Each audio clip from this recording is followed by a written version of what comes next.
Hi, my name is Cheryl. I'm in Chicago. I'm doing some graveyard walking, and I'm a big fan of Dave's. I've been watching Dave since the very beginning of his channel, and I hope you're all supporting him. He's awesome, and it is hotter than heck out here. It's 86 degrees and about 86% humidity. So just doing a little bit of filming. Hi, Dave. Hi, everybody. Thank you, Cheryl, for taking time out of your Chicago trip and sending videos my way. In fact, you sent enough that this video, it will be made up entirely of those that you sent. I know it takes 15 minutes to 1 hour to find each location, so I really appreciate it. First stop inside the mausoleum is Sam Battaglia. He was part of the Chicago gangsters in the 1930s. He's best known for, get this, he's best known for robbing the mayor's wife, Mayor William Thompson, at gunpoint, stealing over $15,000 in jewelry. He also steals the gun and badge of her bodyguard. He was arrested later and released for lack of evidence, if you can believe that. He goes on to be arrested 25 times in 30 years. He's suspected of killing 7 people. By the late 30s, he's a high-ranking member of the mob and was a favorite to take over for Sam Giacanna. He was a muscle man and loan shark. This is him in the light-colored suit wearing a hat. If you didn't make your payments, you'd be taken to this restaurant. This is Casa Madrid restaurant in Chicago, where he'd take you to the back room and rough you up. Sometimes he would kill those who owed money. Hey, I'm loving this. I get to sit in my air-conditioned office doing voiceovers. Looks like Cheryl has us out at the ground interments. First stop in this area is Albert Kachellek, a.k.a. Jim Clark. He was a gangster working for Bugs Moran. He was a victim of the St. Valentine's Day Massacre, which occurred on February 14th, 1929. Prior to this, on January 19th, 29, Kachellek took part in the murder of Patsy and Elaine Lillardo, who were gangsters working for Al Capone. Capone's payback was a massacre. Kachellek was one of 7 people murdered. This is the building that it occurred in Chicago. Walking up on a grave location of Frank Rio. Looks like his wife lived several years after him. He's a member of Al Capone's criminal organization known as the Chicago Outfit. His involvement was robbery, burglary, and auto theft. His big heist was stealing bonds worth $482,000 from Chicago's Union Station's mail train. He would often escape punishment by law enforcement, not because he was lucky or had a good attorney, but because he would bribe the juries, judges, and prosecutors, earning him the nickname Slippery Frank. He dies of a heart attack on February 23rd, 1935 in Chicago. Now we're getting into the Capone family area. First stop is Salvatore Capone. He went by Frank. He's the younger brother of Al Capone. On April 2nd, 1924, 100 years ago, on Election Day, he was shot and killed by police near a polling place when he was trying to intimidate voters to vote for Capone's candidate.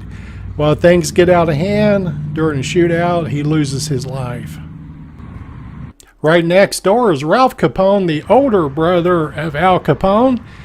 He was sent to prison for tax evasion, but once he gets out, he starts a legitimate business distributing bottled water in the Chicagoland area, earning him the nickname Bottles.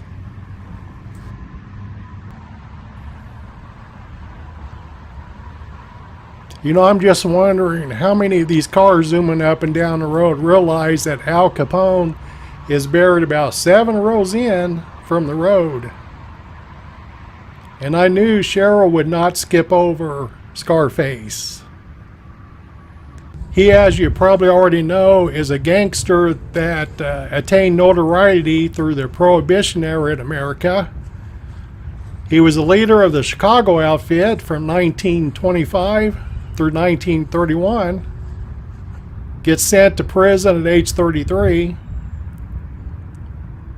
Just prior to this, he's treated as a celebrity at Cubs White Sox baseball games because of the amount of monies he gave to charities around the Chicagoland area. Many thought of him as a modern-day Robin Hood. After the St. Valentine's Day massacre, he's declared public enemy number 1. Eventually, he gets convicted of tax evasion. He's given an 11 years sentence. Just seems like many mobsters are convicted of tax evasion. He suffers mental deterioration. So after about 8 years, which is 1947, he's released from prison. He suffers a stroke and dies of a heart attack. Check this picture out of all these mobsters at his trial, hiding their faces.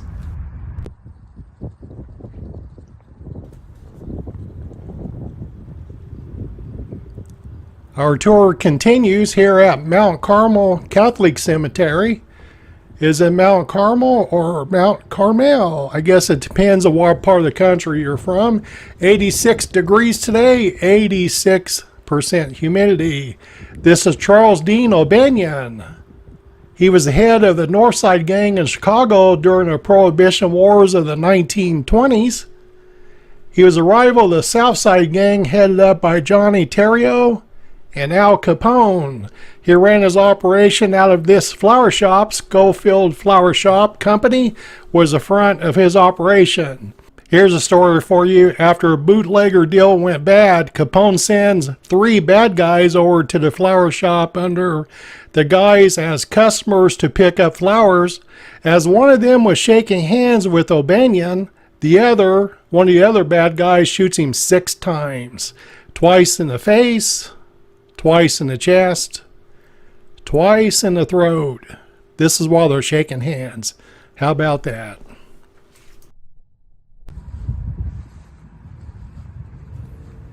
Now here's a video that Cheryl sent to me a few weeks ago while she was visiting St. Joseph Cemetery.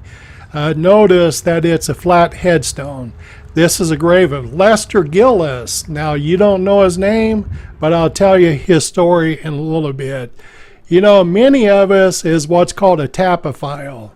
A tapophile is those interested in cemeteries, tombstone tourists, those of us who enjoy walking around cemeteries, enjoying its beauty. The marble and the mausoleums and such, the flowers, everything else. Plus, it's good exercise, good fresh air. It's not gruesome, goofy stuff. My channel has about 6,000 subscribers, just under so far. We're about a year old, actually just a little over a year old. But as you're walking around, if you'll post pictures like this on Find a Grave, it makes it so much easier finding locations. As I said earlier, it takes 15 minutes to 1 hour to find each location. Well, this is Babyface Nelson. I know you know him of this name. He's a criminal partner of John Dillinger, who I just visited in another video while visiting Crown Hill Cemetery in Indianapolis, Indiana. He dies in a shootout with law enforcement November 27th, 1934. Now we're back at Mount Carmel Catholic Cemetery just outside Chicago. Wanted to mention that when the headstones are above ground, it's much easier to find. Also like to encourage you viewers to send me videos. It can be just one. Send it to directinsurance@cox.net. I'll definitely get your email. Or just send me an email. I'd love to hear from you. We're at the grave of Earl Whis. He shortens his name to Earl Whis. He was born in Chicago. He befriends Dino Benyon, who Cheryl walked us by earlier in this video. He hooks up with Bugs Moran, who's a rival of Al Capone. He was involved in bootlegging and other illegal activities. He dies during a shootout in Chicago while crossing State Street. He is hit by friendly fire. He dies on a sidewalk next to State Street.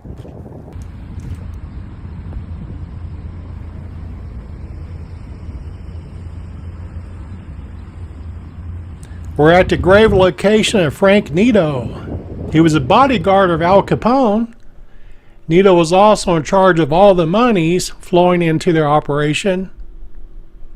Neato gets convicted of, you guessed it, tax evasion. Check that dollar bill out. When he gets out after serving 18 months, he becomes the head of the Capone gang. Some say he was only the front man and the others were running things. Once again, he gets in trouble and he is to appear before the grand jury, but he decides to unalive himself. You can't say the S word on YouTube. He did not want to go back to jail. The morning after having breakfast with his wife in his house located at 712 Selborne Road in Riverside, Illinois, he tells his wife that he's going for a walk. This is her pictured here. He makes his way about 2 miles, according to the police report. He arrives at the location of these railroad tracks. Come on. You can tell I'm doing a voiceover. Come on, here we go. At the railroad tracks, 2 workers in a caboose see him walking along the tracks. They yell at him, "Hey, buddy, get off the tracks." Well, at this moment, he pulls out the .32, shoots himself behind the ear, staggers over to the fence, falls against the fence area. Law enforcement find him deceased. He dies instantly.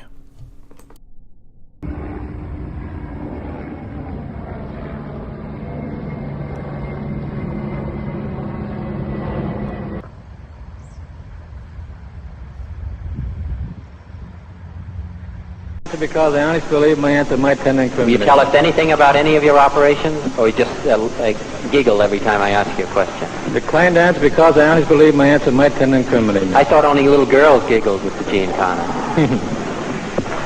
Huh? Anything further? You tell us anything about your operations? Declined to answer because I honestly believe my answer might tend to incriminate me. Sam Giacchino was born in Chicago. At a young age, he joined the 42 gang, where he made a reputation for himself. This got him into the Chicago outfit, which he joined in the early 1930s. He was in control of illegal gambling and liquor distribution. Some say he was involved in the JFK assassination as a payback to Bobby Kennedy. On the night of June the 19th, 1935, he was shot 7 times with a .22 pistol. This is 1 day before he was to testify before the Church Committee on Assassinations, bringing rise to more conspiracy beliefs. Well, I think we'll just end right here. We'll call this video part 1. Next, Cheryl will take us inside the Queen of Heaven Cemetery, which is just full of really bad characters. It makes part 1 look like choir boys or Boy Scouts.